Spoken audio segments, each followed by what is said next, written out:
水務署最新引入無人機智英勇，專門用於水塘巡查同採集水樣。智英勇嘅命名融合咗3個字嘅精髓，智代表智能，鷹像指鷹眼般超強視野同高空俯瞰能力。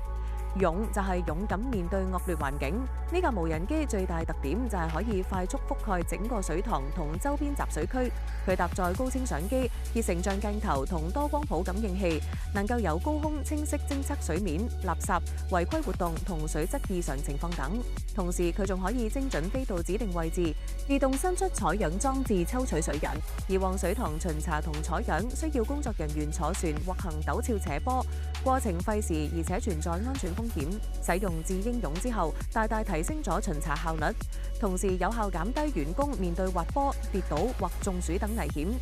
尤其喺極端天氣或突發事件之後，更能快速掌握現場情況。智英勇採用 M350RTK 型號，具備厘米級精準定位，最長飛行時間55分鐘，防水防塵達 IP55級，做到又快又準又安全。水務署期望透過智英勇配合未來人工智能技術，進一步提升水塘日常監測工作嘅智慧化水平。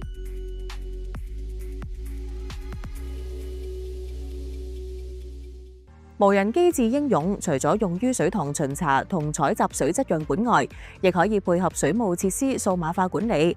以西貢萬宜水庫東壩為例，水務署透過高精度3維地理空間數據，以數碼模型高度還原複雜嘅堤壩結構，利用由全球導航衛星系統所建立嘅地面控制網絡，以達到最高定位精度。智英勇具備厘米級別嘅精準定位，可以同一時間從5個不同角度拍攝照片，然後構建成3維數碼模型。我哋亦都透過背包式移動測繪系統，補充無人機採集唔到嘅地面數據，然後透過後處理軟件融合多元數據，對收集翻嚟嘅3維空間數據進行整合同分析，包括生成3維網格模型，並運用人工智能技術對茅型防坡石進行裂紋檢測，從而提升智慧化監測嘅水平。為咗進一步提升發放數據嘅效率，水務署亦透過私有雲建立咗一個數據共享平台，專門發放所收集嘅3維空間數據及分析結果，俾內部維修保養團隊迅速了解大壩狀況，並進行簡單嘅結構移動趨勢分析。